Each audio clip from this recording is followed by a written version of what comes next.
नमस्कार, अपना प्रदेश उत्तर प्रदेश उत्तराखंड देख रहे हैं आप। मैं हूं आपके साथ पूजा मोहन पांडे। बुलेटिन की शुरुआत करते हुए सबसे पहले आपको बता दें, सीएम योगी आदित्यनाथ का आज 2 दिवसीय गोरखपुर दौरा है। सीएम योगी सबसे पहले आज शाम को गोरखनाथ मंदिर में खिचड़ी मेले की तैयारियों को लेकर अधिकारियों के साथ एक बैठक करेंगे और कल सीएम योगी बाबा गंभीरनाथ प्रेक्षागृह में रवि गोष्ठी कार्यक्रम में भी शरीक होने वाले हैं। चलिए ग्राउंड जीरो का रुख करते हैं। सुभाष गुप्ता हमारे साथ जुड़े हुए हैं। सुभाष, क्या कुछ अपडेट है? खिचड़ी महोत्सव बेहद खास होता है गोरखपुर का, न सिर्फ उत्तर प्रदेश के बल्कि अन्य राज्यों के भी लोग इस खिचड़ी महोत्सव में शामिल होने के लिए आते हैं। ऐसे में सीएम योगी का ये दौरा बेहद खास है। जी बिल्कुल पूजा, मैं आपको बता दूं कि 14 जनवरी से लेकर खिचड़ी मेला शुरू होता है मकर संक्रांति के अवसर पर, और ये पूरा 1 महीने चलता है। गोरखनाथ मंदिर में मेला लगता है और आपको बता दें कि श्रद्धालु प्रदेश नहीं, देश नहीं, बल्कि पड़ोसी मुल्क नेपाल से भी यहाँ पे आते हैं और खिचड़ी चढ़ाते हैं। आपको बता दें कि पड़ोसी मुल्क नेपाल के राजा का सबसे पहले यहाँ पे खिचड़ी चढ़ता है, उसके बाद जो है तमाम श्रद्धालु खिचड़ी चढ़ाते हैं। तो ये एक बड़ा जो है गोरखपुर, क्या कहें कि पूरे विश्व के लिए एक बहुत बड़ा ये खिचड़ी का मेला गोरखपुर में लगता है, जिसकी तैयारी को लेकर मुख्यमंत्री योगी आदित्यनाथ का आज पहली बैठक है। और पहली बैठक में वो जिले के सारे आला अधिकारियों को अब से थोड़ी ही देर बाद शुरू करने वाले हैं और इस बैठक में तमाम निर्णय लिया जाएगा सुरक्षा व्यवस्था को लेकर, और क्या कुछ उसमें और खास किया जा सकता है उसको लेकर सारे अधिकारियों को जो है आज आमंत्रित सीएम योगी आदित्यनाथ ने किया है। अब से थोड़ी देर बाद जो है वो बैठक शुरू होने वाली है। जी पूजा। बिल्कुल, बहुत शुक्रिया सुभाष हमारे साथ जुड़ने के लिए, अहम जानकारी ग्राउंड जीरो से साझा करने के लिए। तो वहीं योगी आदित्यनाथ सरकार अनाथ और बेसहारा बच्चों के लिए बाल सेवा योजना चला रही है। राज्य में कोरोना के दौरान ऐसे बच्चे जिनके माता पिता और उनमें से किसी एक की मौत हो गई हो, उनके भरण पोषण की व्यवस्था और आर्थिक सहायता प्रदान करने के लिए मुख्यमंत्री बाल सेवा योजना का आगाज हुआ है। और इस योजना के अंतर्गत बेसहारा बच्चों का पालन पोषण के लिए हर महीने 4,000 रुपए तक की धनराशि दी जाती है। साल 2022-23 की बात की जाए तो इस दौरान 13,371 बच्चों के लिए प्रथम छमाही किस्त की रुपए सभी जिलों को भेजे जा चुके हैं।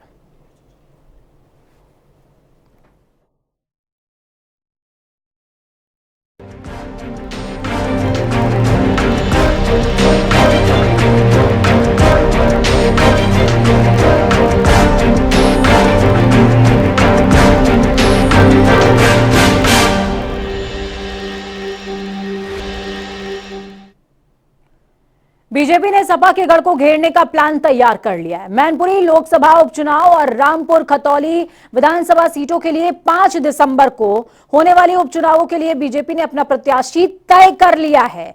पार्टी मैनपुरी और खतौली में पिछड़े और रामपुर में सामान्य वर्ग से आने वाले चेहरों पर दांव लगा सकती है। इनमें से शाक्य सैनी और सक्सेना शामिल हैं, ऐसा बताया जा रहा है। शनिवार की शाम मुख्यमंत्री योगी आदित्यनाथ की मौजूदगी में 5 कालिदास मार्ग स्थित सीएम आवास में भाजपा कोर कमेटी की बैठक हुई। प्रत्याशियों को लेकर मंथन हुआ। 3-3 नामों का पैनल तैयार किया गया।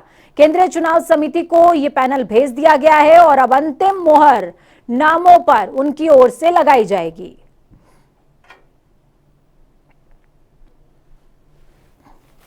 चलिए ग्राउंड जीरो का रुख करते हैं। नदीम सिद्दीकी फोन लाइन पर जुड़े हैं हमारे साथ में। नदीम, क्या कुछ अपडेट है? देखिए 3-3 नामों का पैनल तैयार करके आला कमान को भेज दिया गया है, लेकिन मौजूदा ग्राउंड जीरो के समीकरण क्या कहते हैं नदीम? क्योंकि ये जानना बेहद दिलचस्प है कि लोकप्रिय नेता कौन सा है। देखिए, अगर लोकप्रियता नेता की लोकप्रियता की बात की जाए या ग्राउंड जीरो पर जो मैंने पड़ताल की है, जो मैंने बात की है, तो उसका अगर अंदाज किया जाए तो इसमें सबसे वरिष्ठ और वरिष्ठतम और अनुभवी जो अगर कोई निकल के नाम आ रहा है वो रघुराज सिंह शाक्य हैं, क्योंकि वो 3 बार के विधायक हैं और 1 बार के सांसद हैं, और ये समाजवादी पार्टी से ही विधायक रहे हैं और समाजवादी पार्टी से ही सांसद रहे हैं। तो और चूंकि सबसे अहम बात है, मैनपुरी लोकसभा जो जीत का सबसे मूल फंड है, जो मूल फंदा है, जो वो ये है कि मैनपुरी में 1 नंबर पे आते हैं यादव वोटर। जो सबसे बड़ी क्वांटिटी है वो आती है यादवों की, और दूसरे नंबर पर अगर कोई कास्ट आती है तो वो शाख आती है। तो इसलिए बीजेपी कोई कसर नहीं छोड़ना चाहती है, कोई भी तरफ से कोई भी लूज पॉइंट नहीं छोड़ना चाहती है, जिससे कि इसको ये नुकसान हो सके या नुकसान करने की स्थिति में हो। तो इसीलिए नदीम, देखिए, आप यहाँ पर रघुराज शाक्य का जिक्र कर रहे हैं, लेकिन पिछली बार के चुनावों की अगर बात की जाए तो जब बसपा और सपा अलायंस में चुनाव लड़ रही थी, उस दौरान काफी कम मार्जिन रहा जीत और हार का, लेकिन शाक्य जो थे उनको हार का सामना, माफ कीजिएगा, करना पड़ा था। देखिए, मुलायम सिंह यादव जब पिछली तो मुलायम सिंह यादव के सामने प्रेम सिंह शाक बीजेपी से, भारतीय जनता पार्टी से प्रत्याशी थे, वो महज 94,000 वोटों से हारे थे जी। तो मुलायम सिंह यादव जैसे नेता के सामने अगर 94,000 वोटों से कोई प्रत्याशी हार रहा है तो वो अपने आप को हारा हुआ नहीं मानना है, बिल्कुल। क्योंकि सबसे बड़ा रीजन जो है वो जसवंत नगर विधानसभा का है। जसवंत नगर विधानसभा जिधर मूव करती है वही कैंडिडेट लोकसभा का सदन सदस्य बनता है और वो सदन में जाता है। तो इसी के अंदाज से इसी का अंदाज को लेते हुए जो भारतीय जनता पार्टी जो अपने कैंडिडेट का चयन कर रही है वो प्रेम सिंह शाक के नाम का चयन कर रही है, क्योंकि प्रेम सिंह शाक इटावा के रहने वाले मूल निवासी है और इटावा जिले की ये विधानसभा है जो कि रघुराज सिंह शाक अच्छे से उसको इफेक्ट डाल सकते हैं और अच्छे से उस विधानसभा को अपने गुड फेथ में ले सकते हैं, वहां के मतदाताओं के वोट ले सकते हैं। इसीलिए भारतीय जनता पार्टी रघुराज सिंह शाक का नाम सबसे सुर्खियों में और टॉप 10 में 1 नंबर पे रख रही है। तो हालांकि अभी भारतीय जनता पार्टी ने अभी स्पष्ट बिल्कुल अभी पत्ते डिस्क्लोज नहीं किए हैं और सब कुछ डिपेंड करता है कि आखिरकार कैंडिडेट कौन सा होता है। बहुत शुक्रिया हमारे साथ जुड़ने के लिए नदीम, अहम जानकारी ग्राउंड जीरो से साझा करने के लिए।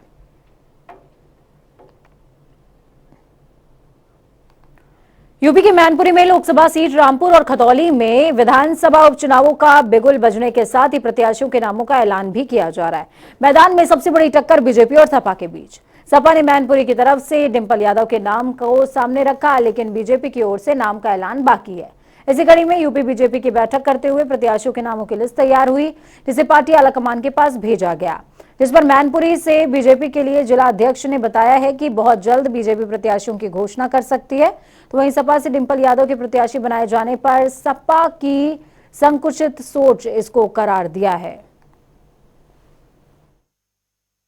देखो, तीनों वरिष्ठ नेता हैं। रघुराज शाक भी सांसद रह चुके, विधायक रह चुके भारतीय जनता पार्टी में। इस समय ममतेश जी भी एमएलए रह चुके हैं और प्रेम सिंह शाक जी 2014 का उपचुनाव लड़े, 2019 का आम चुनाव लड़े और भारी मत पाए। तो नाम स्वाभाविक है, कार्यकर्ताओं के ही नाम चलते हैं, तीनों पार्टी के कार्यकर्ता है तो नाम चल रहे हैं उनके। क्या लग रहा है पार्टी किसको? ये तो केंद्रीय संसदीय बोर्ड का वो काम है, वो फैसला करेंगे। जिलाध्यक्ष उसको नहीं, हमसे जो राय मशविरा लिया जाता है वो मैं मीडिया के साथ शेयर नहीं कर सकता, मेरी अपनी मर्यादाएं हैं, पार्टी का अनुशासन है। क्या लग रहा है इस बार बीजेपी लोकसभा? वो 100% जिस तरह से समाजवादी पार्टी ने अपनी संकुचित सोच को जाहिर किया है, संकुचित सोच, आप समझो, पहले जाति का उन्माद फैलाया, फिर परिवार की दबंगई दिखाई और अब आप केवल मैं और मेरी पत्नी उस पर सिमट गए हैं।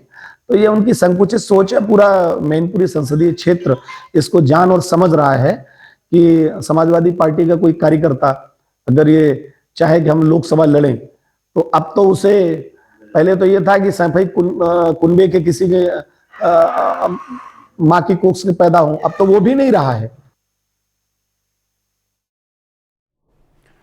वहीं बीजेपी के प्रदेश अध्यक्ष भूपेंद्र सिंह पहली बार मुजफ्फरनगर पहुंचे हुए थे। भूपेंद्र चौधरी ने विपक्ष पर हमला बोलते हुए कहा, 6 महीने तक विपक्ष गायब रहा है और अब चुनाव आ गए तो समूचा विपक्ष बाहर निकल आया।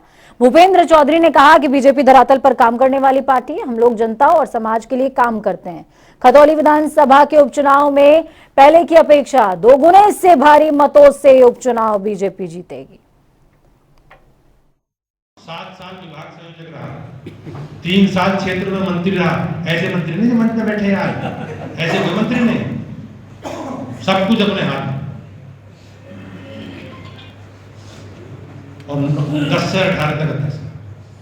फिर मेरी पार्टी ने कहा कि इधर काम नहीं, इधर करना, तो उधर चला गया। अब मुझे दोबारा फिर आप लोगों को नमस्ते करने का काम मिला है। आप विश्वास करो, मैं अच्छे सबको नमस्ते करूंगा, सबको साथ लेकर चलूंगा और भारतीय जनता पार्टी की विकास यात्रा को निरंतर आगे बढ़ा के हम लोग आईएएस अधिकारी प्रतिभा सिंह उत्तर प्रदेश की नौकरशाही में शामिल होने वाली हैं। उन्हें टीजी 2020 आवंटित किया गया है। अभी वो तेलंगाना में प्रशिक्षु अधिकारी के तौर पर तैनात है। मुख्यमंत्री योगी आदित्यनाथ ने उन्हें यूपी आने के लिए एनओसी दे दिया है।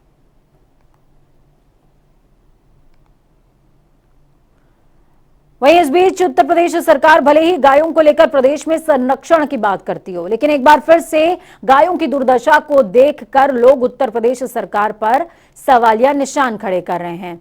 ऐसी एक तस्वीर इटावा जिले के भरथना कस्बे के यादव नगर मोहल्ले से सामने आई, जहां 2 दिन से मरी पड़ी गाय की भरथना नगर पालिका को स्थानीय लोगों ने सूचना दी, लेकिन नगर पालिका कर्मचारियों ने झूठा आश्वासन देकर इस पूरे मामले को रफा दफा कर दिया। 2 दिन से पड़ी गाय को कुत्ते नोच रहे हैं, अपना निवाला बना रहे हैं। जानकारी के मुताबिक जगह जगह गायों की सड़कों या फिर ग्रामीण क्षेत्रों में मौत से जूझने की तस्वीरें सामने आती रहती हैं। भले ही सरकार ने गौशालाओं का निर्माण कराया हो, लेकिन जिम्मेदार अधिकारी लापरवाह है। खबर के मुताबिक गौशालाओं में गायों को ना तो खाने के लिए चारा दिया जाता है और ना ही समय पर उनका इलाज कराया जाता है। यही वजह है कि गायें जिनको माता बोल रहे हैं, जिनके नाम पर दंगा हो जाता है, तलवारें खिंच जाती हैं, वो सड़कों पर बेबस, लाचार और निरीह अवस्था में दम तोड़ने को मजबूर है। सबसे पहले अपने जो वो क्या नाम है चैनल वाले हैं, हमने उन्हें सूचना करी थी। इसके बाद बिमल जमादार है, उन्हें हमने फ़ोन किया था। नगर पालिका को सूचना दी थी? जी। क्या कह रहे हैं वो? उन्होंने कहा था अभी मेरी मशीन खराब हो गई, जैसे ही सही होगी वैसे हम करवा देंगे, तब तक आप पल्लो डाल के और ईंटें रख दो जो कुत्ते उत्ते ना आए। अच्छा, इसकी मृत्यु कैसे हुई, कोई जानकारी है? तो जानकारी, हम अपने घर से प्लाट की तरफ जा रहे थे तो रास्ते में देखा कुत्ते गाय को खा रहे थे। अच्छा, ये यहाँ आई कैसे, कब आई है? कोई डाल गया? कोई डाल गया, क्योंकि कल हम दिन में निकले तो ये गाय यहाँ पे थी नहीं। वाराणसी पहुंचे माता शारदा मैहर धाम के पीठाधीश्वर देवी प्रसाद महाराज और उनके ज्येष्ठ बेटे प्रधान पुजारी पवन पांडे शास्त्री जी महाराज का भक्तों ने जोरदार स्वागत किया। इस दौरान पूर्वांचल के ज्यादातर जिलों से आए भक्तों ने जगदम्ब भवानी और जय माता दी के नारे भी लगाए। देवी प्रसाद महाराज ने भक्तों से काशी की महिमा का बखान किया। उन्होंने कहा कि काशी योग, अध्यात्म और मोक्ष की नगरी है। बाबा विश्वनाथ से बड़ा योग का कोई ईश्वर नहीं है। उन्होंने कहा कि जिसे काशी वास मिला है उसे खुद स्वयंभू ने अपने शरण में ले लिया है। उन्होंने कहा कि धरती पर कोई भी ऐसी नगरी नहीं जिसके नाथ विश्वनाथ हो, मात्र काशी नगरी ही ऐसी है जो बाबा के आशीर्वाद से चल रही है। उन्होंने कहा कि इस स्थान का महत्व यह है कि काशी में किया गया जप तप कई गुना होकर मिलता है। देवी प्रसाद महाराज ने कहा कि ये बनारस है, यहाँ भक्ति और योग बना हुआ है, बस उस रस का पान करें और मोक्ष को प्राप्त करें। अगली खबर झांसी से, जहां पर भारतीय जनता पार्टी के कार्यक्रम में साड़ी बांटने की सूचना महिलाओं को दी गई थी। जमावड़ा लगा। प्रेमनगर क्षेत्र में अनुसूचित जाति मोर्चा के कार्यक्रम में जब महिलाएं पहुंची, वहां शॉल और साड़ियां महिलाओं को बांटे जा रहे थे।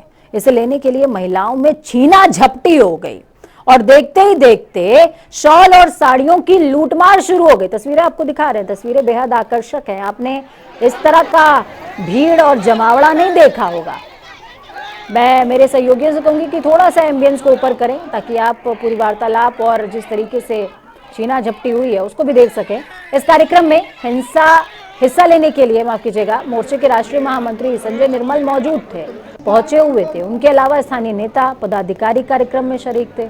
किसी तरह छीना झपटी और महिलाओं के हंगामे को खत्म कराया गया। कार्यक्रम आगे बढ़ाया गया। बस्ती संपर्क अभियान नाम से इस कार्यक्रम का आयोजन हुआ था, लेकिन संपर्क कैसा कि छीना झपटी हो गई। तो वहीं स्थानीय महिलाओं ने आरोप लगाते हुए कहा कि उन्हें साड़ी का लालच देकर बुलाया गया था, लेकिन वहां धक्का मुक्की के हालात बन गए। दूसरी तरफ पार्टी के नेता अपने कार्यक्रम और अभियान का बखान करते नजर आ रहे हैं, लेकिन साड़ी नहीं मिलने से महिलाएं नाराज हैं। अब साड़ी मिली नहीं, वोट मिलेगा कैसे, ये भी बड़ा सवाल है। देखिए किस तरीके से ये सिर्फ एक किसी विशेष दल का जिक्र किए बिना भी खबर बन सकती थी, लेकिन आपको समझना। प्रधानमंत्री श्री नरेंद्र मोदी जी के जन्मदिन पर हमारे राष्ट्रीय अध्यक्ष भारतीय जनता पार्टी श्री जगत प्रकाश नड्डा जी ने बस्ती संपर्क अभियान आरंभ किया था। 17 सितंबर से 26 नवंबर तक चलने वाले इस अभियान में अनुसूचित जाति मोर्चा के राष्ट्रीय पदाधिकारी, प्रदेश पदाधिकारी, जिला और मंडल के पदाधिकारी, सांसद और सभी जनप्रतिनिधि देश भर के 75 चिन्हित करके 75,000 बस्तियों, गांवों और मोहल्लों में अनुसूचित जाति के जाएंगे। 7500 छात्रावासों में जाएंगे,